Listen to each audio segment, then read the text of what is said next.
This is actually I said it at the time. This is actually a two different perspectives here at play. You have white ladies who have been victimized by incels, looking at the story and thinking this guy's a fucking weird, gross incel. What the hell? And then blaming racism. And then you have brown boys who fucking looked at the situation and were like, what do you mean? This happened to me. What the fuck are you talking about? It's not that crazy that these guys are just like ripping him apart. You will never be a brown boy, never be a big boy. Made a fucking video about the news coming out of the Middle East right now feels devastating and hopeless. And I've been asked by a lot of people to give my perspective on what is happening in the region. I've also been asked, wait a second, aren't you a liar? Now, for those of you who don't know, back in September, the New Yorker ran a piece on me called Hasan Minhaj's Emotional Truths, in which a reporter fact-checked my stand-up specials and found some factual inaccuracies that they wanted to ask me about. So I sat down with them to explain my writing process and why I make certain creative choices in my stand-up.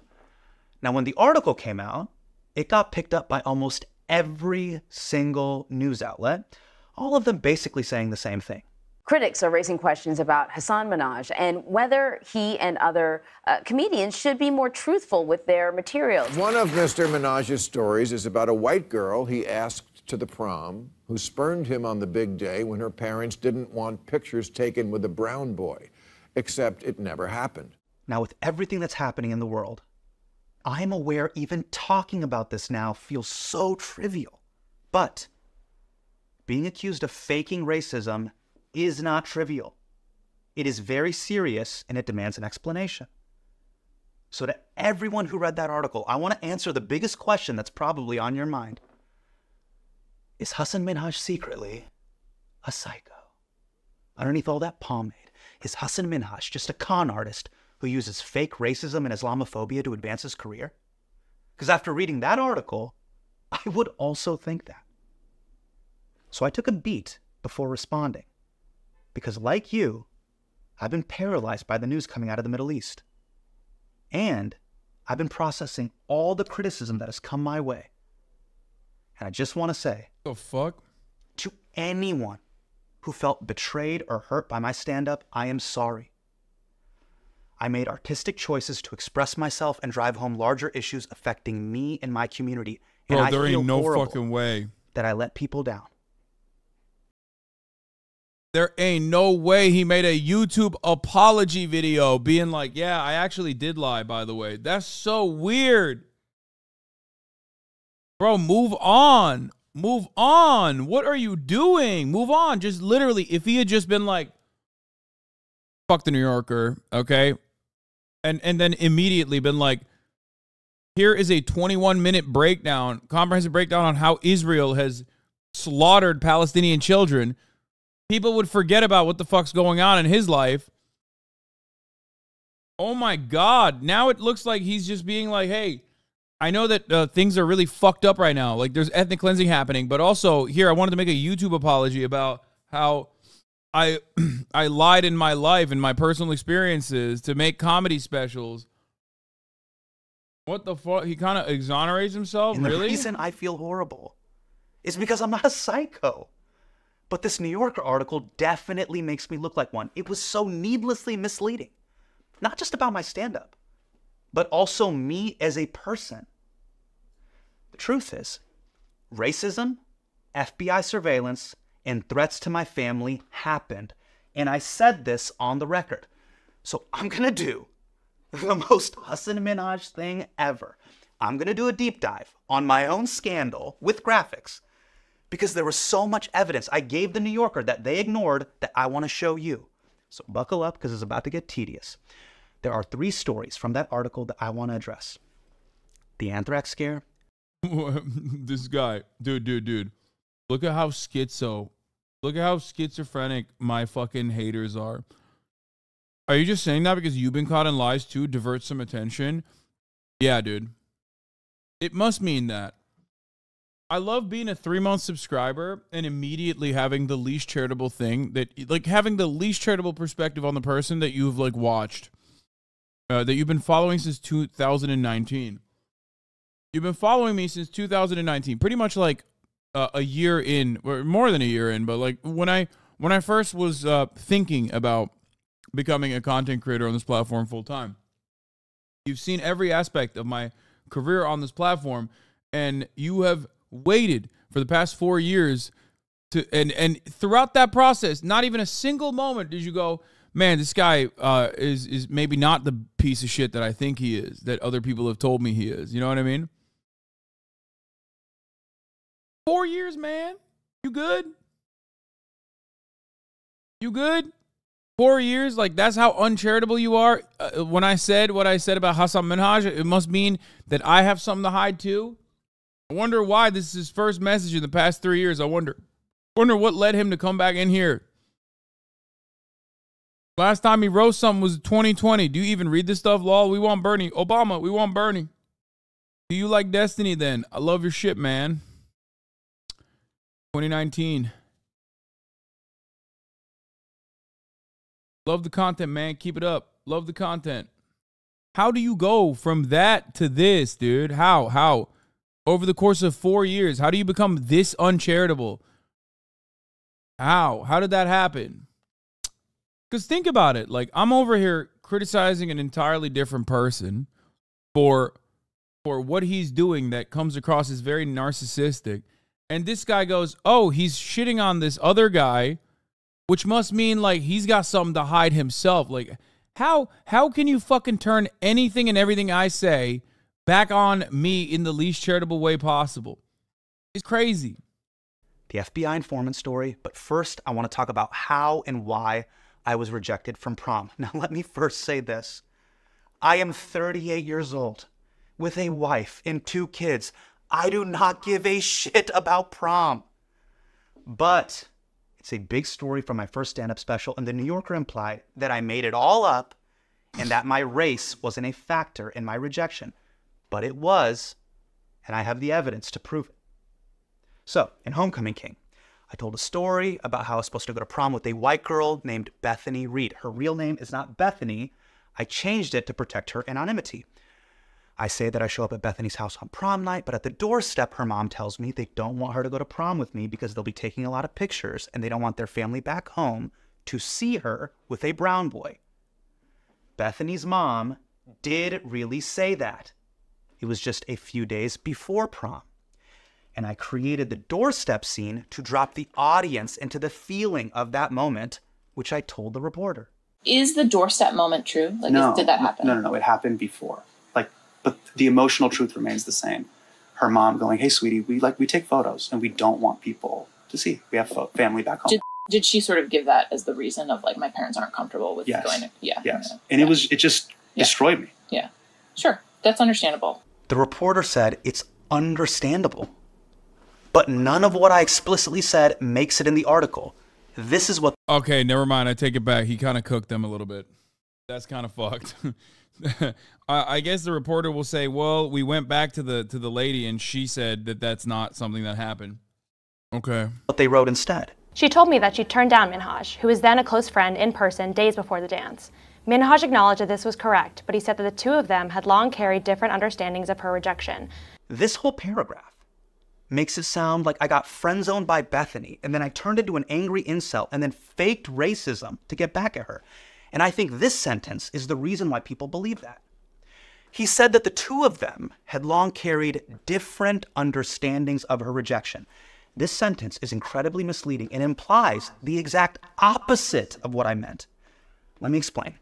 Okay. Over a decade after prom, in August of 2014, Bethany and I met at a restaurant called Sarah Betts in New York, and we cleared the air on what her mom said to me at prom. Now, I talk about this in Homecoming King, and I also told the New Yorker about this meetup. She had an understanding that we were, like, totally cool. And, like, I had been carrying something completely different. And I just told her what it meant. Like, it's like, do you understand what it's like being, a skinny Muslim Desi brown kid in Davis, California? And, you know, we're always told to put our head down and just take it. And I did. And I carried this water for, like, years and years. When the article says we had different understandings, what I clearly meant was that Bethany never knew how much her family being racist had affected me. That's why we had different understandings. Not because Bethany denied this happened. In fact, Bethany basically confirmed in writing that racism was a factor in the prom rejection. In 2015, I sent Bethany an email congratulating her on her wedding to a man of color, saying, I know I told you about sharing the story about us not being able to go to prom together with kids and communities to talk about forgiveness and perseverance. But this ending, you guys getting married, is proof that love conquers all. It's a testament to the way the world truly can be. Wishing you guys the absolute best, and here's to a life filled with gorgeous Zayn Malik mixed-race babies. Yep, I'm aware. I write emails the way Lin-Manuel Miranda talks. I'm not proud of it, but let's stay focused. Bethany then replied saying, I do think love conquers all. And while it might always be challenging, true love is worth the fight. We also had the unique opportunity to showcase both our cultures at the wedding, with a ceremony for each. I think my parents have come a long way too. And what would her parents have to come a long way from? Racism. Again, I don't care about prom. I mean that. And Beth. Okay. What about the anthrax one, though? Because, like, sure, the people presenting him as an incel is like, I mean, that part was the one that I contested the most, and everybody fucking yelled at me. This was the, out of the New York article, the New Yorker article that I read, like, this part that he's defending fairly well is the one part that I contested the most, and people were like, oh, you don't understand, he's actually an incel. Hasan, this feels illegal for me to know. These emails are beyond cringe. This guy seems so self-centered. He's making my stomach turn. I agree, by the way. Bethany didn't do anything wrong, and I wish her and her family nothing but the best. Her parents have grown. My parents have grown. That's the point of the whole show, and that should be celebrated. Love conquers all. But I do not appreciate the New Yorker implying that I made up racism. My team and I repeatedly try to give them the emails that you just saw. As early as, I believe fall 2014. I have these if you want. Yeah, and then we have email correspondence in 2017, which we can give you. Okay. Then I now shift to email correspondence, which she can give you. I have it. I can send it. Yeah. So there's all, and happy to give you all these emails. Sure. Not only that, we confirmed the emails were sent to the reporter and their fact checker before the article came out. Therefore, they knew my rejection was due to race. I confirmed it on the record and provided corroborating evidence. And yet, they misled readers by excluding all of that and splicing two different quotes together to leave you thinking that I made up a racist incident. Now, the article also...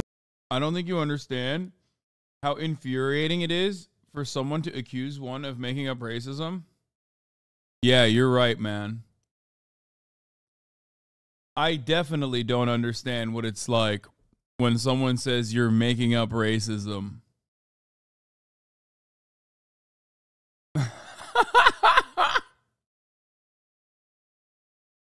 How would I know? What's next? Are you going to be like, you have no idea what it's like when everybody thinks you are a terrorist who loves 9/11 and will regularly keep saying that? What's next? You have no idea what it's like to be clip chimped and then have people fucking yell at you for the thing that you didn't actually say, that you didn't even imply, but people said you were implying. You have no idea what it's like to fucking stream on twitch.tv for 8 to 10 hours a day talking about politics. You would never know what that's like. Is that what you're going to say next? I do know those things, dude. Implies that I... Yeah. Hasan. You don't understand the kind of racism Hasan has gone through, okay? Humiliated Bethany and got her doxxed with my carelessness. So I want to show you evidence that shows that that isn't true. Back in November of 2015, when Homecoming King was running off Broadway, Bethany came to the show, and this is how the New Yorker reported it. You don't know what it's like to be named Hasan with one S. You just don't know Hasan. The woman said that Minhaj had invited her and her husband to an off-Broadway performance. She'd initially interpreted the invitation as an attempt to rekindle an old friendship, but she now believes the move was meant to humiliate her. I promise it was never my intention to humiliate Beth. You and Hasan Minhaj are genuinely not the exact same, to be fair. You are white passing. Yes, this is a fact that I bring up almost all the goddamn time. But it is pretty funny to say that to someone like myself in general from wherever the fuck the chat is standing. You know what I mean? I know. The difference between me and Hasan is that everyone knows he's brown. Okay, I am white. That's a big deal. That's a big difference. That gives me a tremendous amount of privilege. Okay, at first. Well, you know, it's at our respective levels of fame. I would say that it's pretty funny to say you don't know what it's like, because like we both do political commentary and we're both named Hasan. You know what I mean? Bethany at the show, but this reporting is false. I looked back at our emails and I found out that I didn't invite Bethany to that show. She emailed me out of the blue and told me that she was coming because her friends saw the show and said they loved it. After the show, Bethany also texted me that it was awesome and we kept in touch for years. I included her in the journey with full transparency. I put her in touch with fact checkers from This American Life. I invited her to the Netflix premiere party. I even emailed her to take down a tweet that might reveal her identity. Bethany then responded with a really nice email that ended with her saying, P.S. Thanks for the heads up on the tweet. I deleted the other ones, but this one escaped me. It's shockingly hard to resurface old social media, apparently. Thanks, too, for always protecting me and my family. I don't think I've ever formally thanked you for that, and I do sincerely appreciate it. Even in the Netflix special, I don't use any real photos of Bethany or her family. Those are actors, and their faces are blurred. Maintaining Bethany's anonymity has always been a priority for me. Goddamn! Okay, he's kind of cooking, dude. I mean, he spent 10 minutes on this when there's like way worse shit in that article, but still, he kind of cooked on this big time. I would never want her to get doxxed or harassed, and if there were any negative consequences that came your way, Bethany, I am sorry about that. I am not. I mean, I think this extends beyond like simply fucking silly pitter patter. You know what I mean? It's not like a silly back and forth that got misconstrued. Like, this is like kind of fucked up. I mean, you rarely ever have this level of information on your side when journalists do stuff like this. And journalists do stuff like this. It's often not even, let me tell you something, okay? Oftentimes it's not even the individual reporter's fault. Sometimes an editor can do that. Sometimes an editor can decide to change the direction entirely of an interview because they think it's going to be better because things have changed in the world, or they think it's going to be better because the attitude towards that person has shifted. Straight up. Here's our official statement. Hasan Minhaj confirms in his video that he selectively presents information that embellishes to make a point. Exactly what we reported. Our piece, which includes Minhaj's perspective at length, was carefully reported and fact-checked. It is based on interviews with more than 20 people, including former Patriot Act and Daily Show staffers, members of Minhaj's security team, and people who have been subject to his stand-up work, including your former FBI informant brother Eric and the woman at the center of the prom injection story. We stand by our story. Yeah, that's kind of fucked up. How can you stand by her story? You wrote the entire thing knowing he actually told you the truth beyond why he was changing parts of the stories to protect people in real life, for example, and he provided receipts. Are you going to do Chappelle's 3 a.m. baby routine next? Yeah, I mean, I'm not going to lie. They kind of clip-chimped him pretty fucking hard, especially on this one. Weird that this hit piece on a Muslim brown leftist-ish man came out right after he was getting considered to permanently host the Daily Show. Yeah, I wonder if they, like, cooked his ass completely. I wonder if they, like, destroyed any chances he might have had of hosting the Daily Show. But I promise I am not needlessly cruel, even though that's what the New Yorker wants you. Chat it up, though. Listen, I stand on my fucking 2 legs and say, I told you so, motherfuckers, okay? There were parts of that story that were unimaginable and unhinged, okay? And I still maintain that position, like the anthrax story and shit. But there were parts of that story where I said, this doesn't seem to be the way that the New Yorker is presenting it. And I fucking told you. I told you, motherfuckers. Because you didn't want to believe a brown man, okay? You did not want to believe a Muslim man could ever experience racism, okay? A lot of you Karens fucking jumped out and were like, nope, this is actually I said it at the time. This is actually a 2 different perspectives here at play. You have white ladies who have been victimized by incels, looking at the story and thinking this guy's a fucking weird, gross incel. What the hell? And then blaming racism. And then you have brown boys who fucking looked at the situation and were like, what do you mean? This happened to me. What the fuck are you talking about? It's not that crazy that these guys are just like ripping him apart. You will never be a brown boy, never be a big boy. Not a brown boy. Okay? I'm not. Hasan equals Hamas. Thanks, man. Thanks, Shawnee boy. You to believe despite the evidence. Fucking got him. I was an open book. I sat down in good faith. They had my testimony in 4 years of correspondence, backed up with receipts, all on the record that showed my race was a factor in my prom rejection.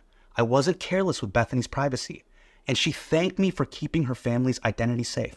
So how could the New Yorker imply the opposite? But here's the bigger question.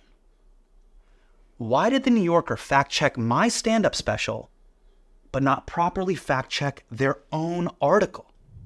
If you're still here, I have 2 more stories that I want to address.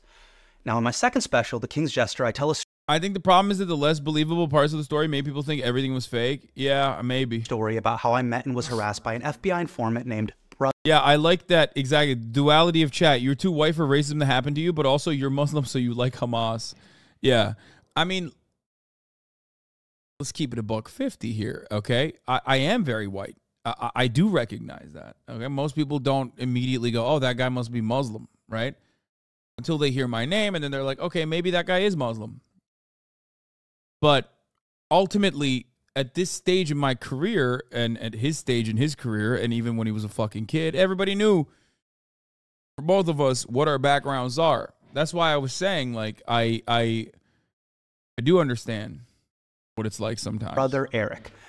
I talk about how he tried to entrap me at a gym, and when I made fun of him, he slammed me against the hood of a cop car.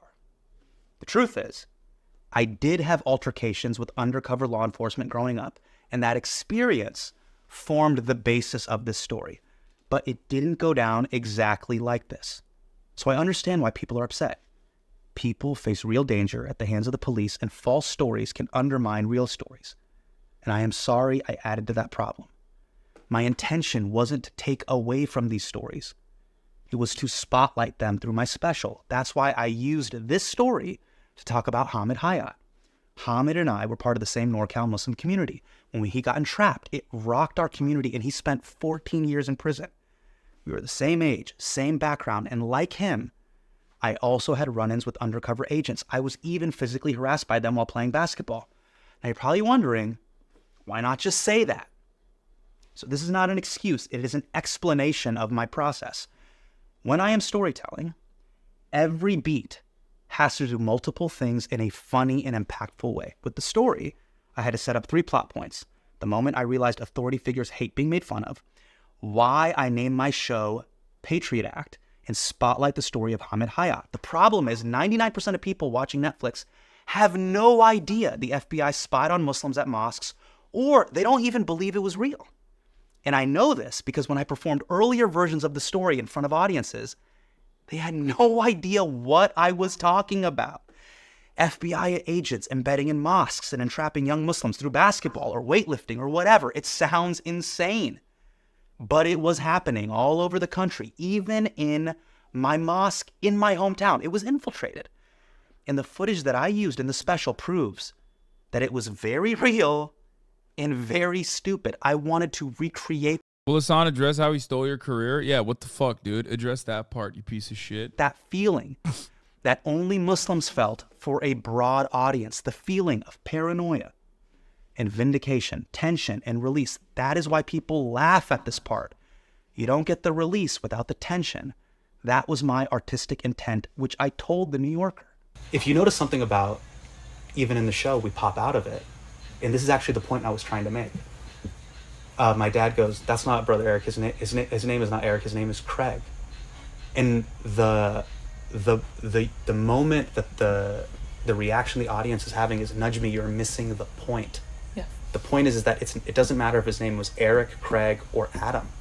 The point is that there is now a pattern here at large. Sure. And that was the thing that I was trying to do. And ultimately, the emotional truth of trying to point a spotlight on my community story and Hamid's story is important to me. Hamid Hayat's story is really important to me.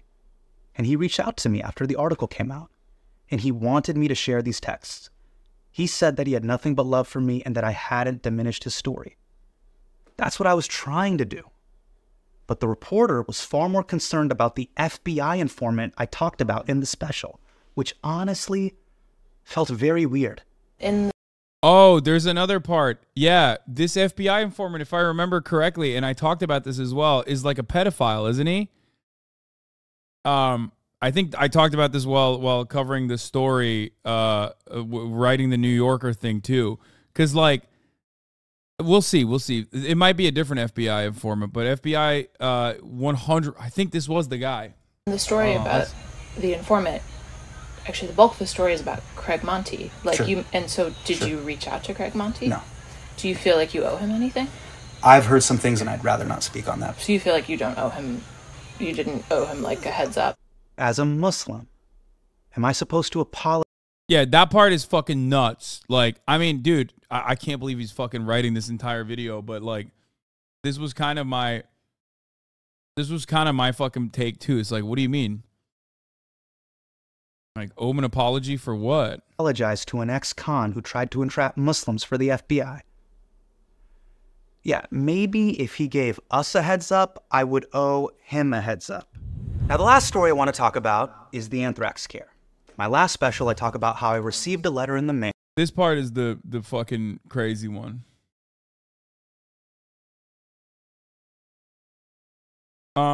I don't know if it was Craig Monteith that was the pedophile. Craig Monteith say he did not balk when his FBI handlers gave him the okay to have sex with Muslim women in his undercover operation was targeting. Nor at the time did he shy away from recording their pillow talk. But it's like wild to be like, I can't believe you're fucking slandering this undercover FBI informant who was like. Notice how he left the anthrax one for last in the video, meaning this one's probably a lie. Yeah, that one, for me, I think, for me, that was the worst thing that he did. Like, that is indefensible. Like, it's giving, this story was giving, like, Amy Schumer thinks Hamas is going to come and kill her in her fucking gated neighborhood in, like, Bel Air. You know what I mean? That's what it was giving a little bit. And when I opened the letter, white powder fell on my daughter, and we had to take her to the hospital only to find out it was not real anthrax. This, as you know, is not how it went down. And let me just say, I am sorry for embellishing the story, or if anyone was worrying about me and my family, I apologize. But let me make something clear. A letter with white powder was sent to my apartment in February of 2019. I opened it in the kitchen, powder fell on the table, and my daughter was just a few feet away. After 10 seconds of freaking out, I realized it was not anthrax and that someone was fucking with me because people had been fucking with me since January 1st, 2019 after this happened. Well, Netflix under fire today after its decision to pull an episode of a comedy show that was critical of Crown Prince Mohammed bin Salman. The truth is, when this news broke, my life got very scary. Saudi bots were spamming my socials. A threatening letter was sent to Netflix. I was getting weird phone calls at night. Then fake anthrax was sent to my house. And after that happened, I asked Netflix for our security guard to follow me everywhere, and people noticed.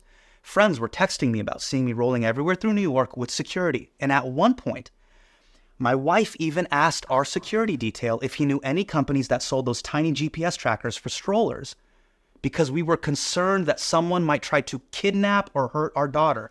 That is all real. The danger at that time was palpable, but Bina and I decided to keep the anthrax scare private because we were worried that Netflix might shut down my show, which would have put my entire staff out of work. Now you might be wondering, this is all terrifying, so why embellish? Why even say you took your daughter to the hospital? The night of the anthrax scare, Bina and I, we got into a huge argument, and she kept asking, Hasan, what if this powder fell on our daughter? So I created. Do you have similar experiences with safety as a brown man? I'm not a brown man. Don't fucking say dumb shit like this. I've never said I'm a brown man, okay? Suck my dick. The only reason why I experience issues with my fucking safety is not because I'm Muslim or anything. It's because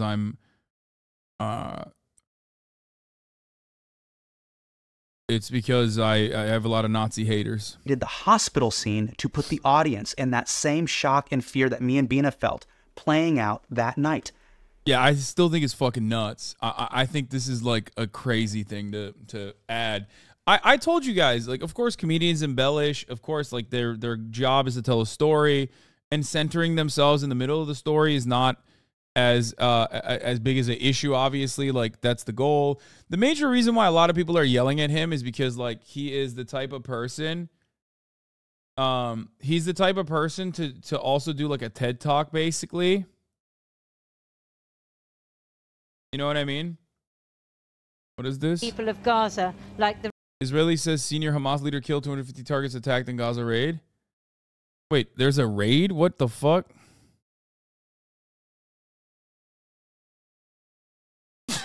A raid happened? What the fuck?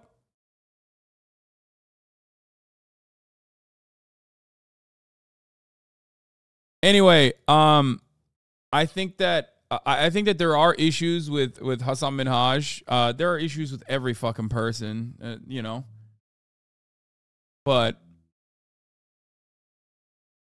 I think that this part was a little bit different. Like the anthrax thing is like a little fucking wild. If we held Hasan Minhaj to based on a true story standards, none of this would be controversial.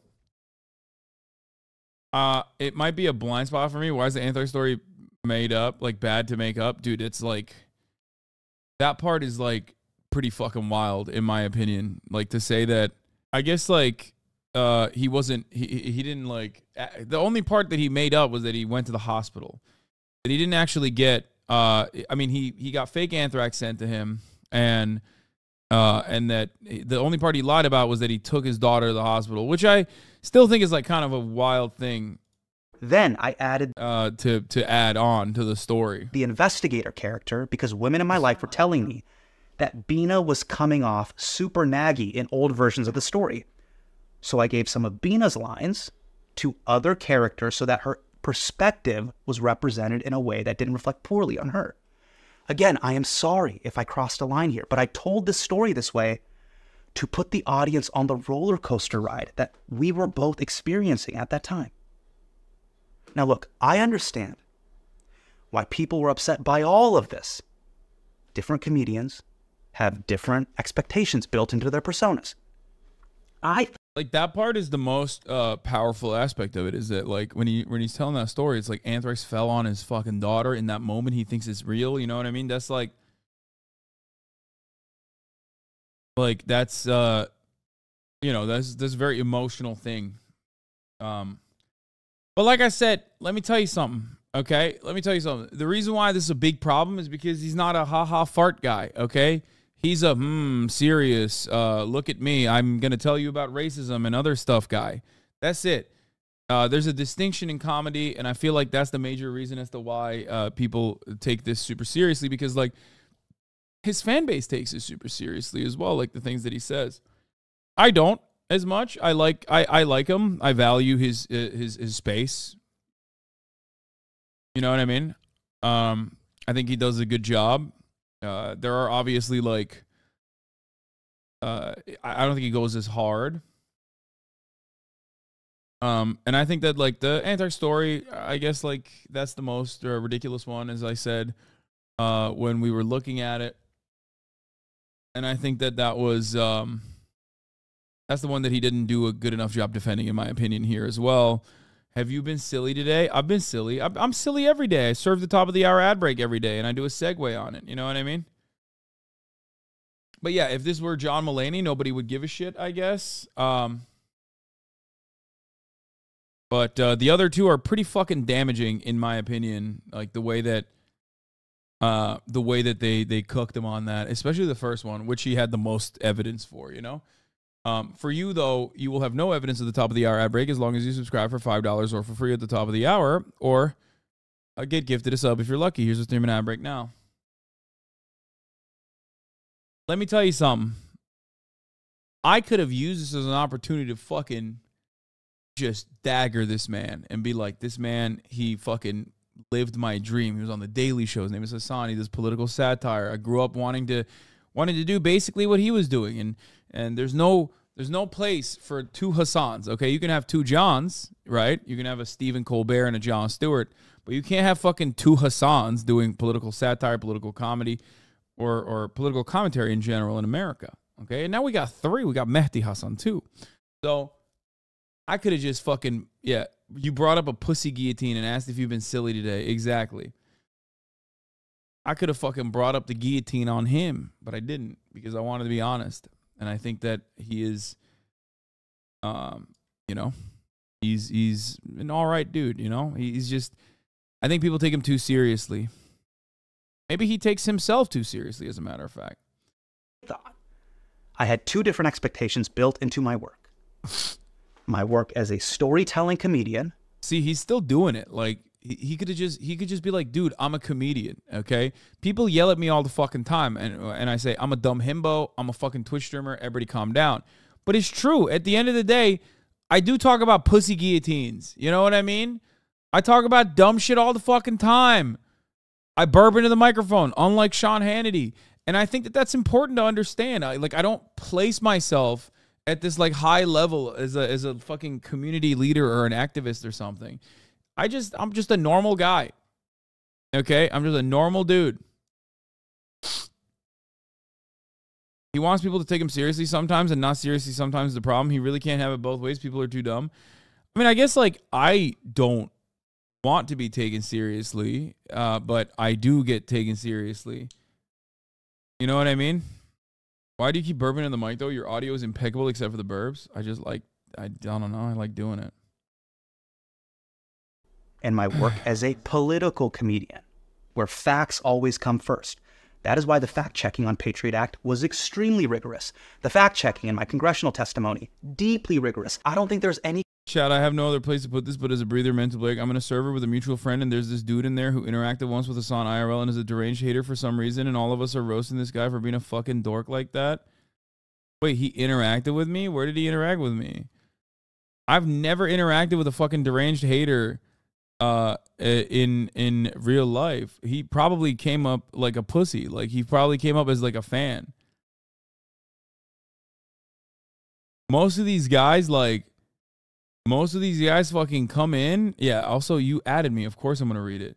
Most of these dudes come up and act like they're going to be fucking insane. Maybe the guy you yelled at TwitchCon. No, that's not that guy. No shot.